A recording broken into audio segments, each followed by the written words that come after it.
सुनीता भरतकुमार कानिंदे 2025च्या बौद्ध सामूहिक मेळाव्याचे अध्यक्ष आहे। पंचशील प्रतिष्ठानच्या वतीने होण्यात येणारा हा बौद्ध विवाह मेळावा तिसरं वर्ष आहे। 2023 पासून हा मेळावा आम्ही आयोजित करतो आहे। हा मेळावा एक वर्ष महिलाच्या वतीने होत असतो आणि एक वर्ष पुरुषाच्या वतीने होत असतो।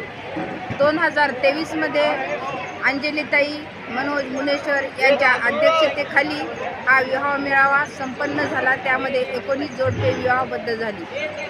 2024 साली हा मेळावा पुरुषाच्या वतीने संपन्न झाला आणि यामध्ये 27 जोडपे विवाहबद्ध झाली। 2025चा हा विवाह मेळावा आमच्या महिलांच्या वतीने होत आहे आणि यामध्ये 30 जोडपी विवाहबद्ध होत आहेत। हा विवाह मेळावा आम्ही संपूर्ण समाजाच्या दानातून करत असतो। आमचं मंडळ प्रत्येकाच्या घरी जाऊन निधी गोळा करत असते आणि प्रत्येकांना पटवून सांगत असते की विवाह मेळावा ही काळाची गरज आहे। आपल्या पाल्याचे विवाह मेळाव्यात द्या आणि त्यातला काही पैसा तुमच्याकडे शिल्लक राहिला तर तो तुमच्या मुलांच्या शिक्षणावर खर्च करा।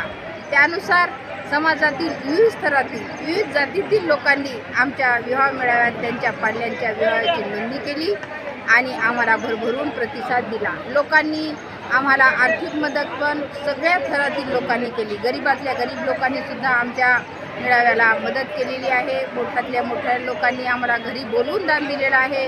काहींनी तर घरी येऊन सुद्धा आम्हाला दान दिलं। या मेळाव्यामध्ये आंतरजातीय विवाह व्हायला पाहिजे आणि या मेळाव्यात आम्ही बौद्ध पद्धतीने ज्यांना विवाह करायचे आहेत त्या कोणत्याही लोकांचे विवाह लावण्यास तयार आहोत। आंतरजातीय विवाहाला आम्ही प्रोत्साहन देतो आहे आणि या मेळाव्यात 5-6 विवाह असे आहेत की जे आंतरजातीय आहेत।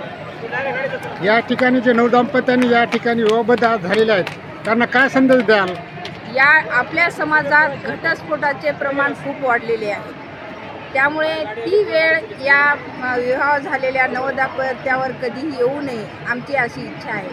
आणि यांना जर वाटत असेल की आपल्यावर ही वेळ येऊ नये तर त्यांनी डॉक्टर बाबासाहेब आंबेडकरांनी 1956ला आपल्याला जो बौद्ध धर्म दिला त्या बौद्ध धर्माचे पालन केले तर ही वेळ त्यांच्यावर कधीही येणार नाही।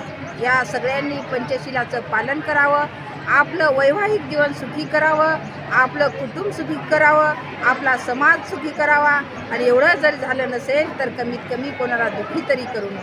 आमच्या महिला मंडळांनी पुरुष मंडळांनी या विवाहाच्या यशस्वीतेसाठी खूप प्रयत्न केलेले आहेत।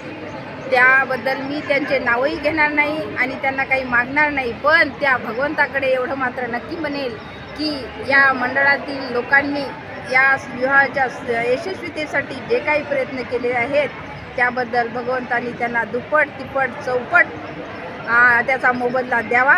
एवढे बोलून मी माझे 2 शब्द सांगतो। सर्वांना जय भीम। ऐतिहासिक बौद्ध विवाह मेळावा हा 3रं वर्ष आहे आणि या बौद्ध विवाह मेळाव्यामध्ये जवळपास 29 जोडपे विवाहबद्ध झाले आणि मला अत्यंत आनंद होत आहे की जी मुहूर्तमेढ आयोजक सुनील भरणे सर यांनी निर्माण केली आणि नांदेडमध्ये दिली तीच धम्मचळवळ आम्ही या ठिकाणी बौद्ध विवाह मेळावा रूपामध्ये गरजू लोकांचे वधूवरांचे आम्ही लग्न लावून देऊन पार पाडत आहोत आणि अतिशय हा साखळीबद्ध पहिला बौद्ध विवाह मेळावा त्यापेक्षा सुंदर दुसरा झाला, दुसऱ्यापेक्षा अतिशय हा सुंदर तिसरा झाला आणि माझ्या सर्व महिला भगिनींनी अतिशय तन मन धन लावून या बौद्ध विवाह मेळाव्यामध्ये सक्रिय राहिल्या, त्यामुळं हे आज एवढं सुंदर यश आपल्याला पाहायला मिळत आहे। या ठिकाणी महाराष्ट्रामध्ये अनेक जिल्ह्यामध्ये सामूहिक विवाह होत आहेत मेळावे, तर या ठिकाणी आंतरजातीय विवाह मेळाव्याचं तुमचं नियोजन आयोजन आहे का याच्या पुढे? हो आहे आणि याच बौद्ध विवाह मेळाव्यामध्ये जवळपास 2 ते 3 जोडपी अशी आंतरजातीय विवाहबद्ध झालेली आहे। आज दिनांक 25/5/2025ला हा जो बौद्ध महिला ऐतिहासिक मेळावा जो झाला, या मेळाव्याचं आयोजन आम्ही सगळ्या महिला मंडळाच्या वतीने करण्यात आलं आणि याच्यातून या मेळाव्यातून एक समाजाला एक वेगळी दिशा देण्याचा आणि परिवर्तन करण्याचा एक संकल्प आम्ही केला या मेळाव्याच्या याच्यातून. कारण सगळे जेवढे काही 28-29 जोडपे जे होते प्रत्येकाच्या घरी काही ना काही परिस्थिती कशाने हे राहतं. या एकत्र आल्यामुळं मेळाव्यात एकत्र आल्यामुळं सगळ्यांना एक त्याच्यातून वेगळा विचार समाजापर्यंत तो विचार पोहोचवला आणि असं संघटित झाल्यामुळे सगळेजण एकत्र आल्यामुळं असेच समाजामध्ये नवीन परिवर्तन होत राहतील या दृष्टीने हा मेळाव्याचा उद्देश पण होता. म्हणून हा मेळावा आम्ही सगळ्या महिलांच्या वतीने नांदेड येथे चांदोजी पावडे मंगल कार्यालयात घेण्यात आलेला आहे. या मेळाव्यामध्ये दरवर्षी महिलाचं अध्यक्षपद जे आहे प्रत्येकांना वेगवेगळं दिलं जाते. दरवर्षी तर असं होते का अध्यक्षपद हो वेगवेगळ्या महिलांना? प्रत्येकांना दिल्या जातं वेगवेगळ्या महिलांना दरवर्षी. म्हणजे एकच महिला दरवर्षी येत नाही.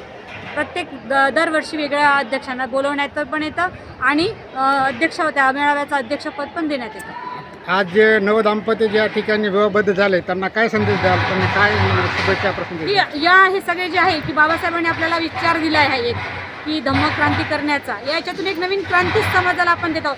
सगळे जर एकत्र आले, आता बघा आज मेळाव्यामध्ये एकूण 29 जोडपे एकत्र आलेले आहे. या 29 जोड प्रत्येक घरी जर प्रत्येकाने वेगवेगळ्यांनी विवाह वेगवेगळे केले असते त्याच्यातून किती मोठा खर्च झाला असता.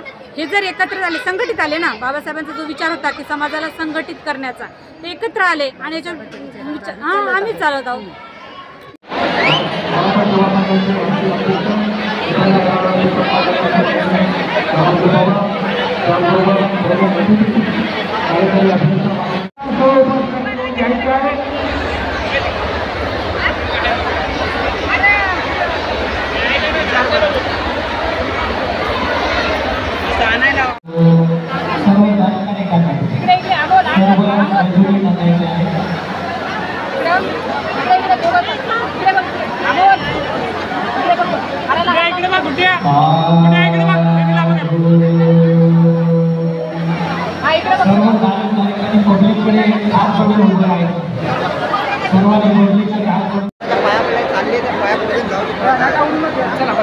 फोटो